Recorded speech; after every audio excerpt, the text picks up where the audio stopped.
जो कि स्वभाव से गर्म होता है। यह स्वभाव से गर्म होने के कारण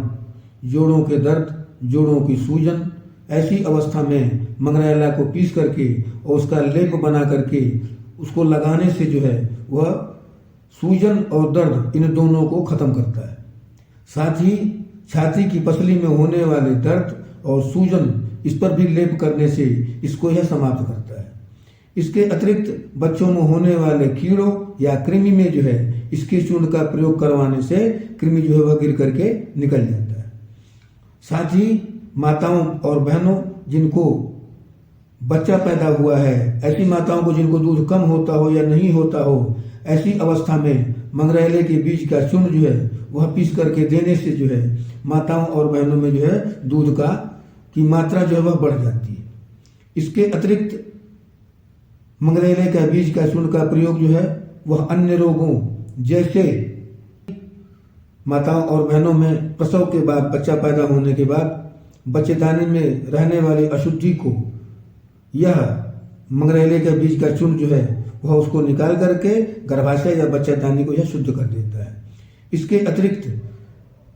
ज्वर में या जो बुखार होता है उसका एक प्रकार होता है मलेरिया, या जिसे विषम ज्वर भी कहते हैं। मलेरिया के बुखार में इसका बीज का चूर्ण का प्रयोग जो है कराने से यह मलेरिया को जीत लेता है और मलेरिया को समाप्त कर देता है। इसके अतिरिक्त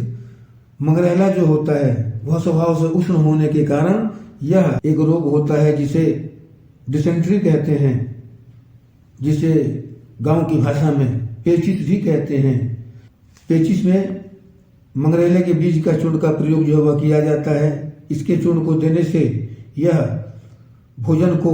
पचाता है, भूख को बढ़ाता है और जो खाना, जो पचाने की जो शक्ति के कारण जो है यह बार बार होने वाली मल की प्रवृत्ति को या बार बार जो लैट्रिन होता है उसको यह समाप्त कर देता है, खत्म कर देता है।